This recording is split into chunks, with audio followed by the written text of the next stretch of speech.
शांति शांति शांति। ओम। सत्यार्थ प्रकाश की इस कक्षा में हम तृतीय समुल्लास का स्वाध्याय कर रहे हैं और इस तृतीय समुल्लास में हमारा जो विषय है वह दर्शनों में परस्पर विरुद्ध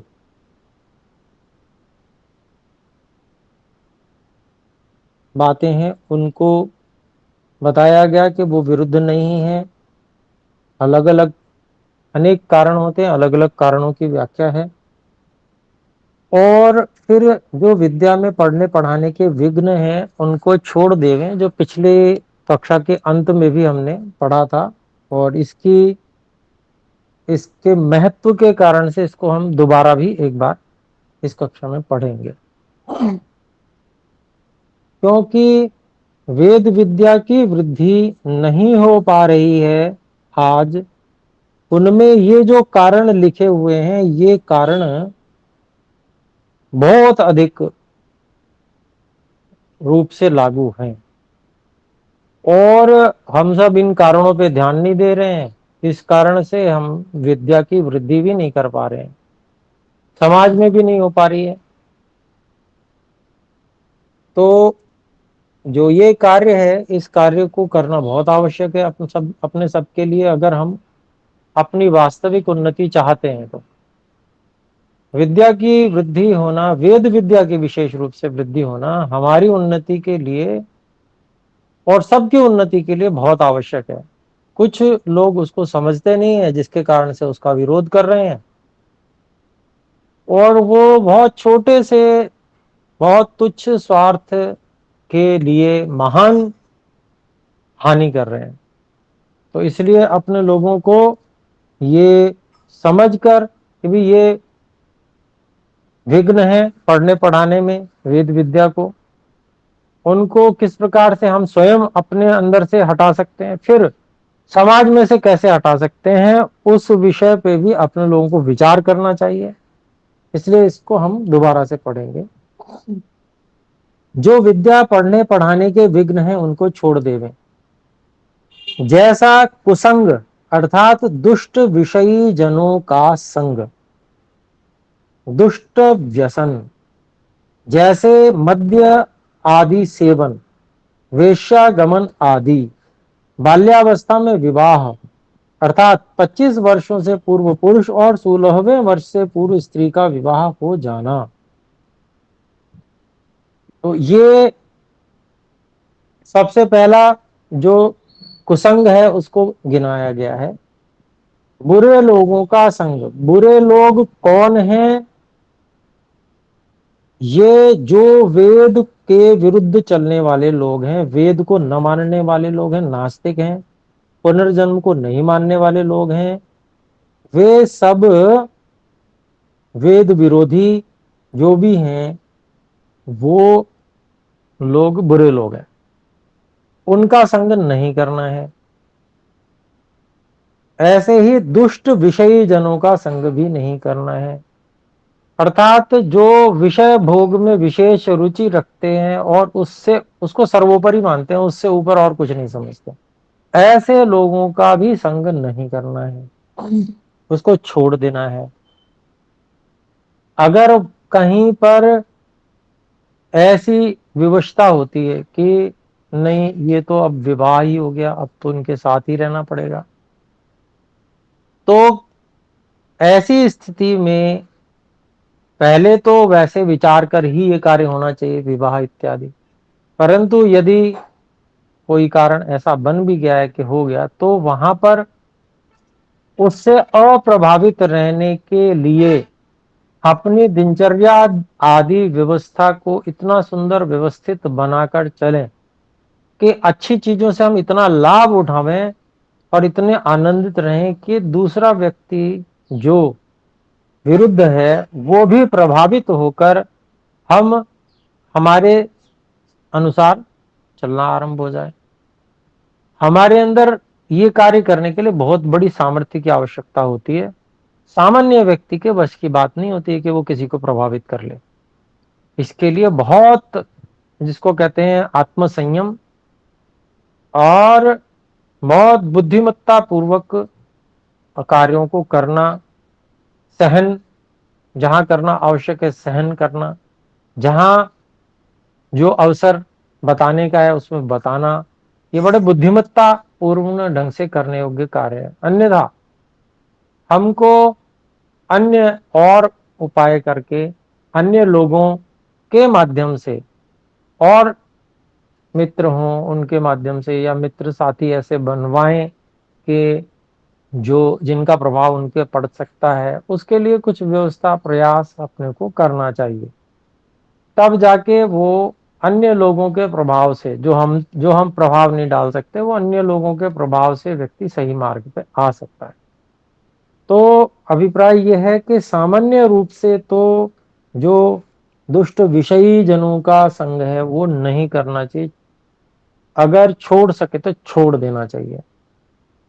और यदि कहीं ऐसी विवशता होती है तो उस स्थिति में भी अपने को सन्मार्ग पर चलाए रखते हुए, अप्रभावित रहते हुए, और दूसरे को भी परिवर्तित हो जाए, वो भी सही मार्ग पर आ जाए, ऐसा कुछ ना कुछ प्रयास चलते रहना चाहिए।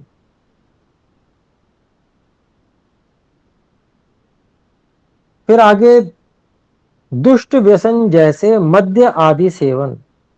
आजकल जो है इसको शराब पीने को ही स्टेटस सिंबल मानने लगे हैं लोग, पीना पिलाना इत्यादि उल्टा सीधा। फिर वेश्यागमन आदि, ये भी सरकार वगैरह जो कानून है इसने भी इसको छूट दे रखी है, लिव इन रिलेशनशिप इत्यादि। तो आज के समय में इन सब समस्याओं को जो समाज में हैं, उनसे किस प्रकार से स्वयं और अपने परिवार को बचा के रखा जाए, उसका विचार और व्यवस्था करनी चाहिए। और फिर बाल्यावस्था में विवाह, अर्थात 25 वर्ष से पूर्व पुरुष और 16वें वर्ष से पूर्व स्त्री का विवाह होना, ये जो है बाल विवाह कहलाता है। तो ये नहीं होना चाहिए, इसका निषेध है। और 25 वर्ष से पूर्व जो है ब्रह्मचर्य का, 16 वर्ष से पूर्व और 25 वर्ष से पूर्व पुरुष और स्त्री का ब्रह्मचर्य किस प्रकार से अखंडित रह सकता है, उसके लिए प्रयास होने चाहिए। पूर्ण ब्रह्मचर्य का न होना ये भी विघ्न में गिनाया गया है। पूर्ण ब्रह्मचर्य नहीं होगा तो भी वेद की विद्या व्यक्ति नहीं आगे बढ़ा पाएगा। फिर है राजा, माता पिता और विद्वानों का प्रेम वेद आदि शास्त्रों के प्रचार में न होना, ये बहुत बड़ा विघ्न है। और इस विघ्न के कारण से कितने जो बहुत तीव्र इच्छा वाले बच्चे होते हैं, घर से भाग जाना पड़ता है उनको, क्योंकि वो उनका विरोध सहन नहीं कर पाते, और फिर वो कहीं ना कहीं जाके अपना गुरुकुलों में जाके पढ़ते हैं, ऐसा भी होता है। तो खैर, जैसा जैसा जिसको अवसर मिलता है वो वैसा करता है, और उसमें कोई बुराई भी नहीं है, सही अच्छे कार्य के लिए करना चाहिए। तो इस प्रकार से ये जो इस प्रकार की राजा, माता पिता और विद्वानों का प्रेम, वेदादि शास्त्रों के प्रचार में न होना, उसके पठन पाठन में न होना, ये सबसे बड़ा विघ्न इसको कह सकते हैं। क्योंकि वो मानते ही नहीं वेद को, तो अगर मानते हो तो व्यवस्थाएं सब वेद के अनुसार होने लगेंगी। तो ना तो परिवार की व्यवस्थाएं वैसी हो रही हैं, क्योंकि माता पिता को खबर ही नहीं है कि वेद और वेद का विज्ञान कितनी बड़ी शक्ति है। ऐसे ही और विद्वान भी हैं, वो भी अपने आप को इधर उधर की उल्टी सीधी पुस्तकें पढ़ के और अपने आप को विद्वान समझने लग रहे हैं, जो कि बहुत सारी मिथ्या बातें भी उनको उसमें पल्ले पड़ जाती हैं। तो आगे कहते हैं अति भोजन अति जागरण। तो बहुत अधिक भोजन करना भी यह विद्या की वृद्धि के लिए जो है बहुत हानिकारक है। तो विद्यार्थी जो है उसको अति भोजन नहीं करना चाहिए, सामान्य भोजन जो आवश्यक है, कम भी नहीं करना चाहिए, कम करने से भी हानि होती है। ये संतुलन व्यक्ति को सीखना पड़ेगा। अपना जीवन मान लीजिए है और सारा जीवन जीना है, उसमें 36,000 के लगभग दिन है। मान लीजिए 100 वर्ष की न्यूनतम आयु है, तो 36,000 दिन लगभग हुए, 360 गुणा 100। तो जब इतने सारे दिनों तक हमको एक जैसा जीवन जीना है, तो हमें आरंभ में ही बच्चों को ये सिखा देना चाहिए कि भाई किस प्रकार से हमें संतुलन बनाना है, भोजन इत्यादि कितना संतुलित होता है हमारे लिए कि यहाँ अधिक भी ना हो और कम भी ना पड़ जाए। तो ऐसा संतुलन जो है विद्यार्थी को रखना पड़ता है। अति भोजन करना जो है वो बहुत हानिकारक है। अति भोजन को विशेष रूप से इसलिए लिखा है कि थोड़ा बहुत कम हो जाए तो भी चल जाएगा, उसकी पूर्ति बाद में हो सकती है, परंतु अधिक होने से तो बहुत ही हानि विद्या की होगी। फिर है अति जागरण करना, व्यर्थ में ही जग रहे हैं, तो ये सब जो कार्य है वो ठीक नहीं है। व्यर्थ अति जागरण, कई बार अध्ययन के लिए भी व्यक्ति जागरण अति करता है, वो भी विद्या की वृद्धि के लिए ठीक नहीं है, क्योंकि उससे स्वास्थ्य खराब होगा और विद्या पर विपरीत प्रभाव पड़ेगा, एकाग्रता भी कम हो जाएगी। तो कितना ही समय लगा ले व्यक्ति, एकाग्रता कम है तो समय अधिक लगेगा।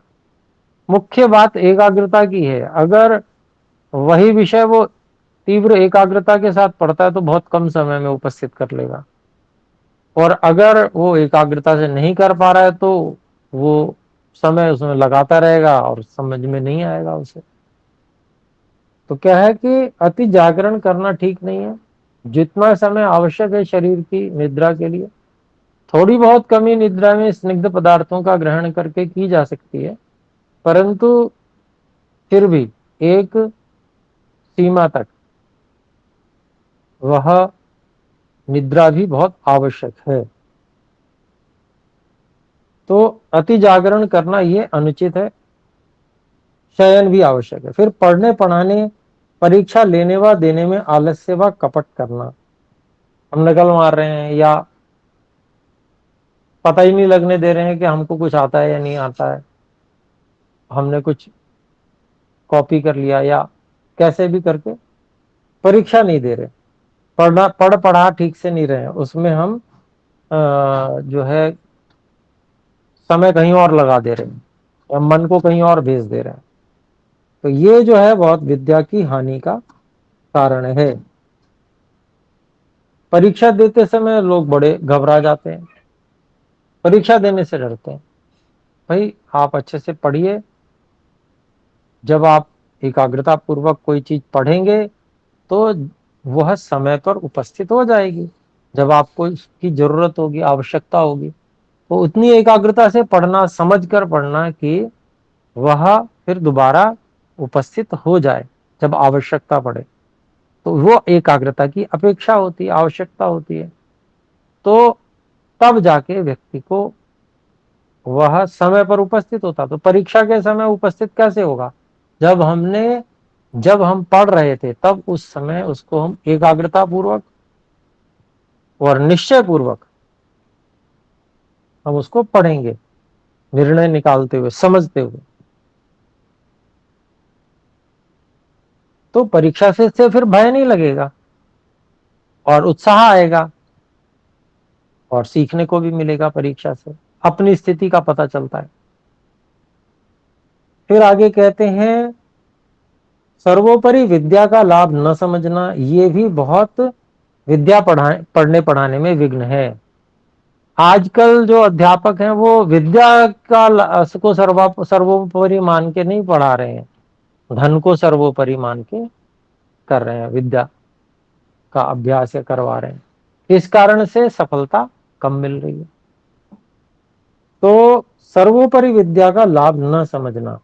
फिर ब्रह्मचर्य वीर्य से बल, बुद्धि, पराक्रम, आरोग्य, राज्य, धन की वृद्धि न मानना।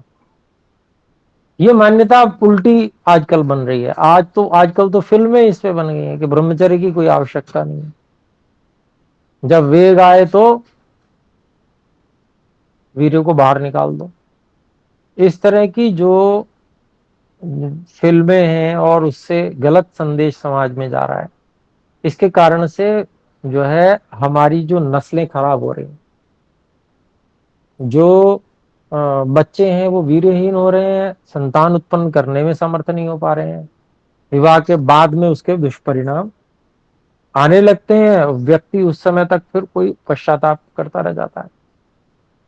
तो ये जो स्थितियां हैं, ये स्थितियां ठीक नहीं है समाज के लिए, और ये समाज का नाश करने के लिए ही पाश्चात्यों ने ये सब चीजें चलाई हैं। ब्रह्मचर्य हानि सिखाया जा रहा है जो, इनका सोची समझी एक जिसको कहते हैं हम षड्यंत्र है कि किस प्रकार से इस सनातन समाज को नष्ट कर दिया जाए। उसके लिए जो शीघ्र क्षणिक सुख है, क्योंकि व्यक्ति की सामान्य प्रवृत्ति उस ओर है, इंद्रियों की ओर है, उस ओर आसानी से व्यक्ति को बहकाया जा सकता है। इसका लाभ उठाकर जो ऐसे विधर्मी लोग हैं, वे जो है समाज को नष्ट कर रहे हैं। स्वयं तो वो नष्ट हो ही रहे हैं, उनको इस बात का होश नहीं है, लेकिन वे जो एक व्यवस्था सनातन समाज में बनी हुई थी ब्रह्मचर्य इत्यादि की, उसको पूरी तरह से नष्ट कर देने की स्थिति में आ गए, अर्थात लगभग लगभग नष्ट हो चुकी है।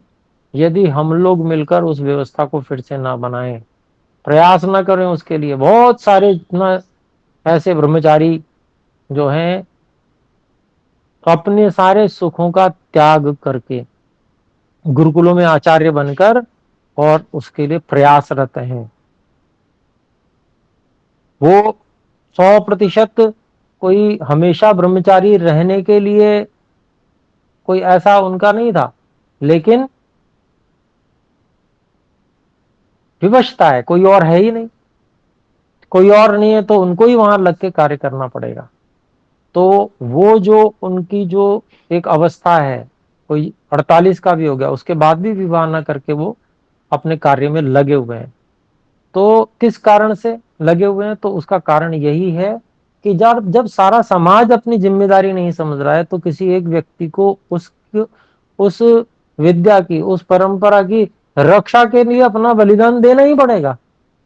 अपनी इच्छाओं का, अपने शरीर से संबंधित जो आवश्यकताएं हैं, उनका बलिदान उसको करना ही पड़ेगा, क्योंकि सारा समाज उस व्यवस्था को लाने के लिए प्रयासरत नहीं है। गृहस्थियों को जो कार्य करना चाहिए वो अब ब्रह्मचारियों को करना पड़ रहा है। विद्या की रक्षा का मुख्य उत्तरदायित्व जो है वो गृहस्थियों का है। आचार्य गृहस्थी होते हैं, परंतु आप देख लीजिए अभी आजकल गुरुकुलों में अधिकांश आचार्य आपको ब्रह्मचारी मिलेंगे। उसका कारण यही है कि जब गृहस्थी लोगों ने अपने उत्तरदायित्व का निर्वाह करना बंद कर दिया, तो कोई ना कोई तो उसकी रक्षा करेगा, तो फिर वो उत्तरदायित्व फिर ब्रह्मचारी पे आ जाता है और फिर ब्रह्मचारी उस कार्य को करता है। तो अगर गृहस्थी अपने उत्तरदायित्व को ठीक से निभाना शुरू कर दें, तो फिर ऐसी अपेक्षा नहीं रहेगी। कोई फिर बहुत कम ऋषि दयानंद जैसे बिरले ब्रह्मचारी होंगे जो वास्तव में ब्रह्मचारी होंगे और जो अपना वास्तव में योगी होंगे। तो ये जो व्यवस्था बिगड़ी हुई है उसमें हम सब कहीं ना कहीं कारण हो रहे हैं।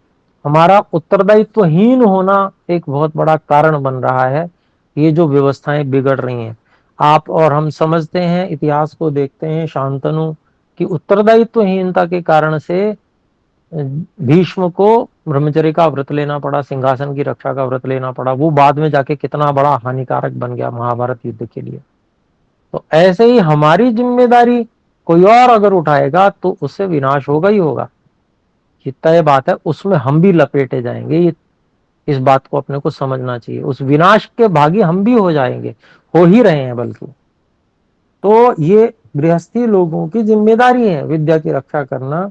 उनमें से कुछ ब्राह्मण तैयार होने चाहिए जो समर्पित भाव से विद्या की रक्षा के लिए जीवन लगाएं। उनको जो है अपना स्टेटस मेंटेन और जो धन कमाने का उनको जो है वो नहीं सोचना चाहिए उसके बारे में।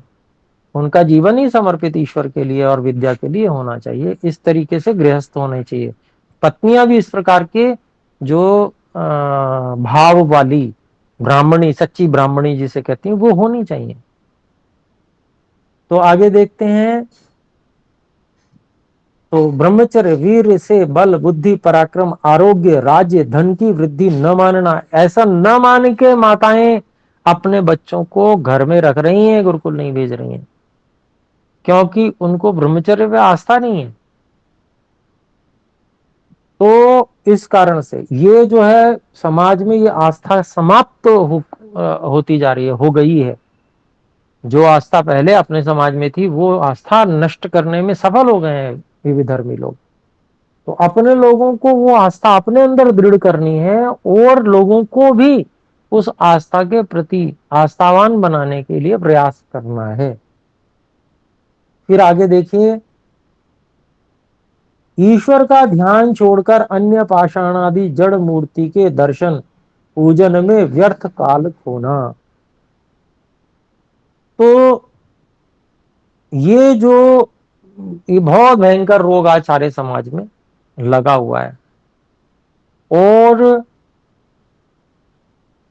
इस रोग के कारण से, क्योंकि ये इसमें व्यक्ति को लगता है कि मेरी कर्तव्य पूर्ति सरलता से हो जाएगी, वास्तव में कर्तव्य पूर्ति हो नहीं पाती। ये केवल आभास मात्र है कि जिसको कहते हैं छलावा, ये एक छलावा मात्र है कि मेरी कर्तव्य की पूर्ति हो रही है। वास्तव में वह कर्तव्य पूर्ति नहीं है, बल्कि पाप हो रहा है, उल्टा ही हो रहा है सब कुछ। तो व्यक्ति सरलता को देखते हुए कि भाई आसानी से कार्य हो जाए, कुछ करना ना पड़े और हम आसानी से सबका अपना जो है जीवन जैसे हम चाहें वैसे जीते रहें। तो ऐसे जीने से पतन ही हो रहा है सर्वत्र। देखिए, ब्रह्मचर्य का पतन है, बच्चे रोगी उत्पन्न हो रहे हैं, रोगी बच्चों की संख्या बढ़ती चली जा रही है। परिवारों में ब्रह्मचर्य युक्त होकर संतान उत्पन्न न करने से रोगी बच्चों की संख्याएं बढ़ती जा रही हैं। और वो रोगी बच्चे बड़े होके जब आगे संतान उत्पन्न करेंगे, कुछ संतान ही उत्पन्न नहीं कर पाएंगे, और कुछ कर पाएंगे तो वो भी रोगी उत्पन्न करेंगे। तो ये जो परंपरा है ये भयंकर जो विनाश को लाने वाली है। ये विनाश को रोकना बहुत आवश्यक है। तो ये जो इस प्रकार की जो वास्तव में गुरुकुल परंपरा है, जो वास्तव में ईश्वर का, जो वास्तव में ईश्वर है उसको ईश्वर मानकर जानकर और उसी का ध्यान करना और पूजा करना, उपासना करना, ये सच्चे ईश्वर की ये बहुत ज्यादा आवश्यक आज है।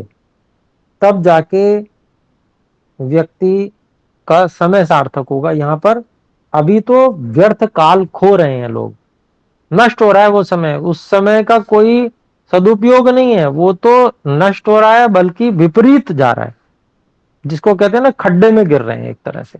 उन्नति की तो बात ही छोड़ दीजिए, एक जगह पे स्थिर भी नहीं है, बल्कि गिरते चले जा रहे हैं। ये स्थिति है। माता पिता अतिथि और आचार्य विद्वान इनको सत्य मूर्ति मानकर सेवा सत्संग न करना।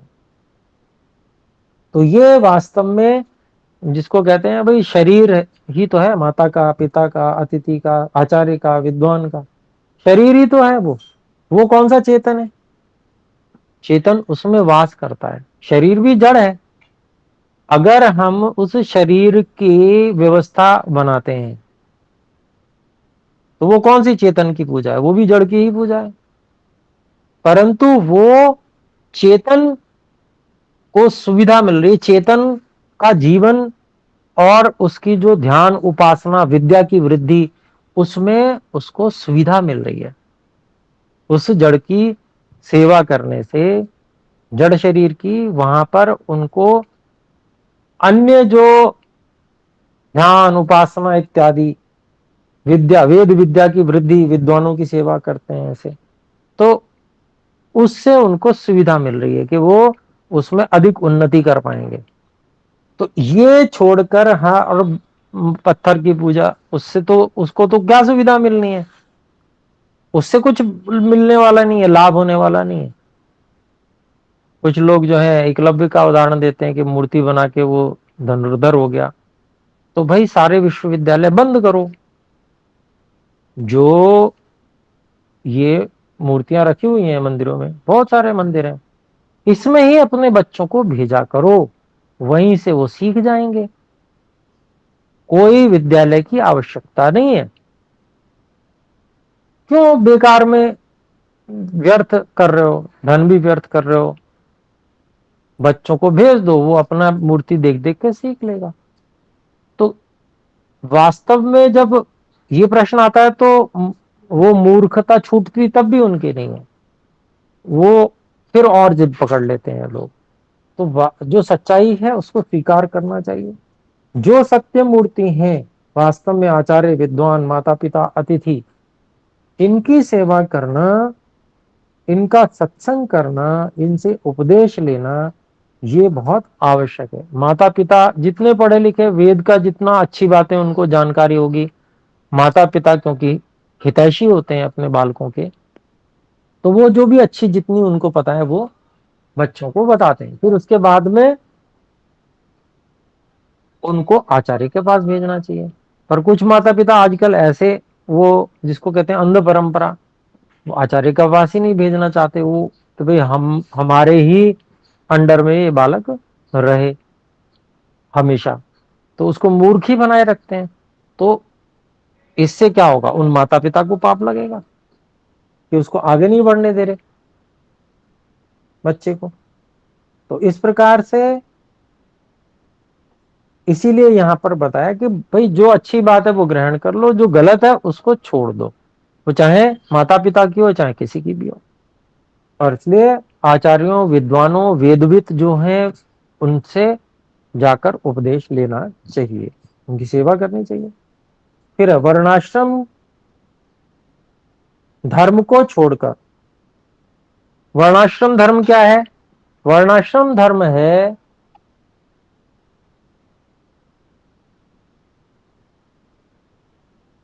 जैसे 4 वर्ण हैं, हम कौन सा कार्य कर रहे हैं।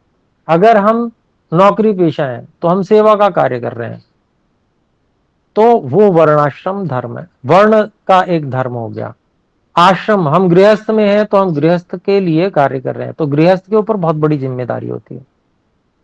यानी कि सन्यासी, वानप्रस्थी, वानप्रस्थी का बहुत ज्यादा नहीं होता, लेकिन फिर भी क्योंकि वानप्रस्थी माता पिता ही होते हैं, उनकी सेवा करना है ना, ये भी गृहस्थी की जिम्मेदारी होती है। और ब्रह्मचारी, जितने बालक होते हैं उनके पठन पाठन की व्यवस्था करना, परिवार में संतानों का पालन करना, तो बहुत बड़ी जिम्मेदारी। सबसे बड़ा कार्य वैसे गृहस्थ का ही है, जो सबसे कठिन और सबसे बड़ा कार्य।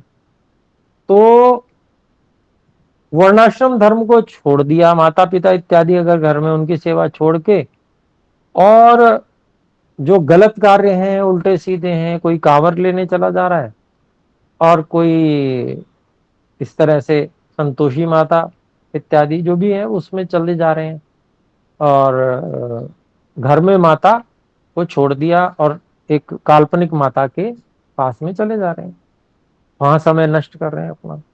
तो ऐसे जो वर्ण और आश्रम का धर्म है उसको छोड़कर ऊर्ध्व पुंड, त्रिपुंड, तिलक, कंठी, माला धारण, एकादशी, त्रयोदशी आदि व्रत करना, काश्यादि तीर्थ, अभी तीर्थ की भी बात करेंगे, तो ये सब जो धारण करना, माला धारण करना, एकादशी त्रयोदशी व्रत करना, तो ये सब बिल्कुल निष्फल है, बल्कि पाप की श्रेणी में चले जाते हैं। क्योंकि इससे स्वयं शरीर को कष्ट देना और गलत परंपरा का चलाए रखना, गलत परंपरा का को बढ़ाना आगे, ये पाप करने वाला है। फिर काशी आदि तीर्थ, काशी आदि तीर्थ को मानना, अब कितने, कोई वहां जा रहा है, पर्वतों पे जा रहा है, और वर्षा काल में सावन का महीना होता है वहां जा रहे हैं, और भूस्खलन होकर पर्वत गिरता है, मर जाते हैं। भयंकर इस प्रकार से जो है मृत्यु को प्राप्त हो रहे हैं। तीर्थ कहते किसे हैं उसको भी आगे बताएंगे स्वामी जी भी, वैसे लेकिन मोटा मोटा महर्षि पाणिनि जी ने व्याकरण में एक सूत्र बताया बनाया, समान तीर्थे वासी। तो वहां पर तीर्थ का अभिप्राय वहां पर उस उदाहरण में पता चल जाता है कि जो एक ही गुरुकुल में पढ़ने वाले विद्यार्थी हैं वो सतीर्थ होते हैं। और इस उदाहरण का जो पौराणिक व्याख्याकार हैं वो भी यही उदाहरण देते हैं। उस सूत्र का आप काशिका और ये जो वृत्तियां हैं पौराणिक व्याख्याकारों की, कोई भी काशी आदि तीर्थ का उदाहरण नहीं देता है, वो भी वही उदाहरण देता है। तो तीर्थ क्या है वास्तव में? तीर्थ वास्तव में जो जिसपे सब लोग एकमत हैं वो गुरुकुल ही तीर्थ होता है। जहां पर वेद विद्या पढ़ी और पढ़ाई जाती है वही तीर्थ है। तो तीर्थ जाना है तो भाई गुरुकुलों में जाओ, अगर नहीं है गुरुकुल तो गुरुकुलों की स्थापना करो। ठीक है, तो काशी आदि को तीर्थ मान लिया। पहले काशी इसलिए तीर्थ होगा क्योंकि वहां गुरुकुलों की संख्या बहुत अधिक थी, विद्वान बहुत अधिक थे जो वेद विद्या को निस्वार्थ भाव से पढ़ते पढ़ाते थे। ऐसी व्यवस्था थी पहले, तो इसलिए तीर्थ था। अब कोई वहां इस पठन पाठन की व्यवस्था नहीं है, एक आध गुरुकुल है वहां पे, एक दो गुरुकुल हैं, तो वो गुरुकुल वास्तव में वही तीर्थ है। अन्य जो इस प्रकार के जो बनावटी हैं वो तीर्थ नहीं है। उनको कभी भी तीर्थ मान के वहां पर न समय नष्ट करना और ना ही धन व्यय करना, नष्ट करना, और पाखंड को बिल्कुल बढ़ावा नहीं देना। ये सब पाप है, पाप के अंतर्गत चला जाता है। जब हम सही काम न करके उल्टा काम करते हैं तो वो गलत परंपरा को बढ़ाने वाला है और पाप है। लोग कहते हैं पाप कैसे है? भाई आप गलत परंपरा का बढ़ा रहे हो, सही परंपरा उससे धूमिल हो रही है, तो आपको पाप क्यों नहीं लगेगा? ठीक है ना। तो फिर आगे कहते हैं और राम कृष्ण नारायण शिव भगवती गणेश आदि के नाम स्मरण से पाप दूर होने का विश्वास। कैसा मूर्खतापूर्ण विश्वास है। चाहे किसी का नाम ले ले, मैं कहता हूं कि बिल्कुल सच्चे परमात्मा है, परमात्मा का नाम ओम भी ले तब भी पुराना किया हुआ पाप कैसे नष्ट हो जाएगा? ईश्वर का नाम लेने से ईश्वर क्या क्षमा कर देंगे? दंड जरूर देंगे। ईश्वर का जो नियम है वो कभी ईश्वर नहीं तोड़ते हैं। अगर पूर्व किया हुआ जो पाप है वो कभी नष्ट नहीं होगा। हाँ, सच्ची उपासना करेगा, भक्ति करेगा व्यक्ति तो आगे का उसका मार्ग प्रशस्त हो जाएगा, आगे पाप से बच जाएगा। परंतु ऐसे खाली जो काल्पनिक है, जो कभी हुए थे इतिहास में, इतिहास ऐतिहासिक पुरुष है, उनका जीवन बहुत सुंदर, बहुत अच्छा है, उससे प्रेरणा लेने योग्य है, लेकिन अब थोड़े हैं। उनका नाम लेने से कैसे व्यक्ति के पास पाप नष्ट हो जाएंगे?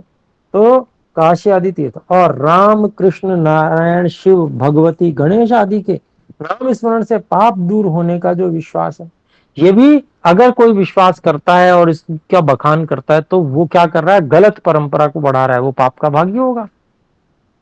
आगे पाखंडी, ये सब विद्या के जो है पढ़ने पढ़ाने के विघ्न हैं। अगर ये करते रहेंगे तो विद्या कभी भी आगे नहीं बढ़ सकती है, क्योंकि व्यक्ति को क्या मिल रहा है? उसको विकल्प मिल जा रहा है गलत विकल्प, लेकिन सामान्य व्यक्ति, मूर्ख व्यक्ति थोड़ी जानता है कि क्या सही क्या गलत है।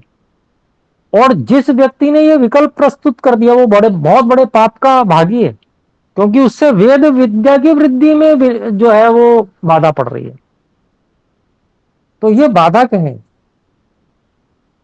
फिर पाखंडियों के उपदेश से विद्या पढ़ने में अश्रद्धा का होना। अब ये कितने कथाकार है कि वेद पढ़ने की कोई आवश्यकता नहीं है, ऐसा बोलते हैं। तो ये बहुत बड़ी वेद विद्या के पढ़ने में बहुत बाधक है। जो पढ़ सकते हैं, जो बुद्धिमान है, वो भी उससे विरत हो रहे हैं। तो बताइए हानि देश की क्यों नहीं होगी? देश की हानि तो इन्हीं अपने लोगों ने कर रखी है। फिर आगे देखें, विद्या धर्म योग परमेश्वर की उपासना के बिना मिथ्या पुराण नामक भागवत आदि की कथा से मुक्ति का मानना, ये भी रोग भयंकर रूप से लगा हुआ है। भागवत कथा देखिए, जहां देखिए थोड़ा सा समय किसी के पास धन होगा, वो उठा के भागवत की कथा करवाना शुरू कर देते हैं। और आप देखिए जो सच्चाई है, वास्तविकता है, जो विद्या में उन्नति के लिए पुरुषार्थ करना चाहिए, उसको छोड़ बैठे हैं। उन्होंने इसको विकल्प मान लिया है, जबकि ये विकल्प तो क्या, पाप कर्म है। गलत परंपरा चलाना पाप कर्म है। उस परंपरा के लिए किंचित मात्र भी इसमें सहयोगी सहभागी हो जाना पाप कर्म है, ऐसा मान लेना चाहिए। क्योंकि उससे वेद विद्या की हानि हो रही है, उसमें विघ्न पड़ रहा है। लोग वेद विद्या को छोड़ के और ऐसी उल्टी सीधी चीजों में, कथाओं में जा रहे हैं। तो कथा से मुक्ति का मानना, फिर लोभ से धन आदि में प्रवृत्ति होकर विद्या में प्रीति न रखना। अब बच्चों को जो है कि धन कमाने में लगा दिया, अब वो विद्या कब पढ़ेंगे? अगर वेद विद्या की कोई आवश्यकता ही नहीं है, खाली पैसा कमा के ही व्यक्ति जो है वो सुखी हो सकता है, तो धनवान लोग कभी आत्महत्या ही नहीं करते।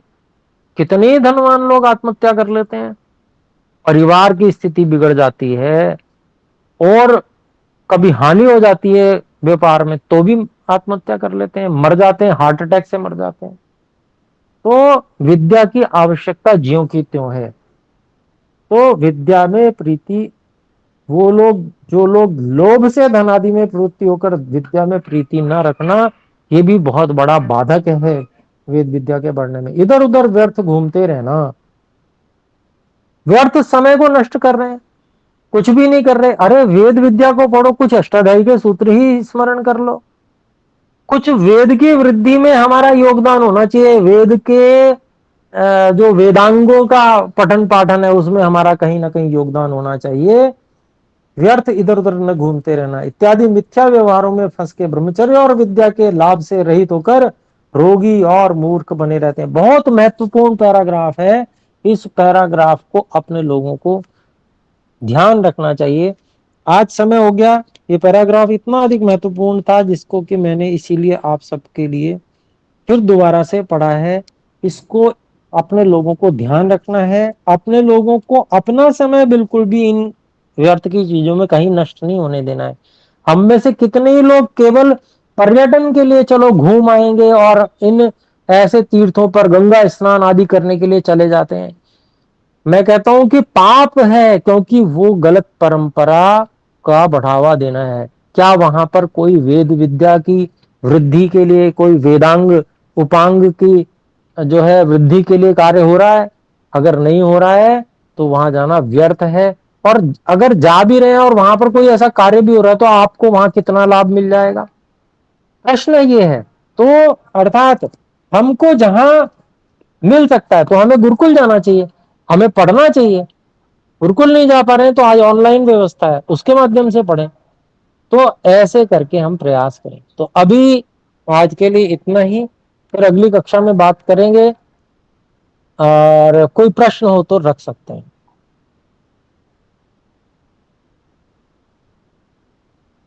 जी बहन शारदा जी।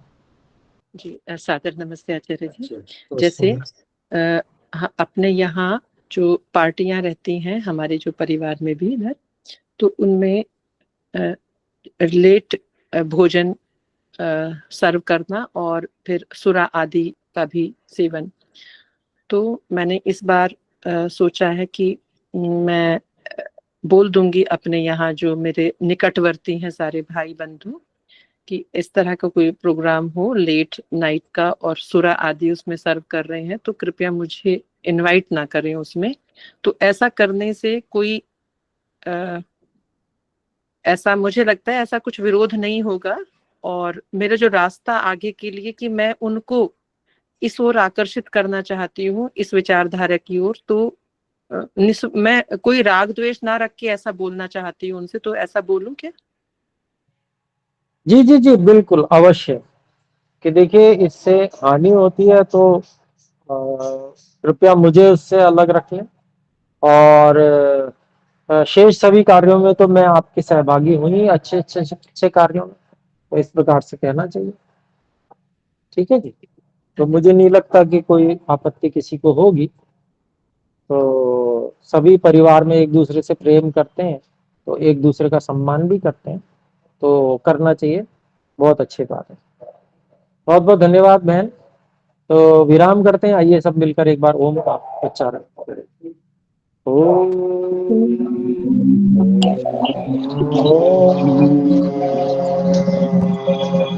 सभी को नमस्ते गुरुजी। नमस्ते गुरुजी।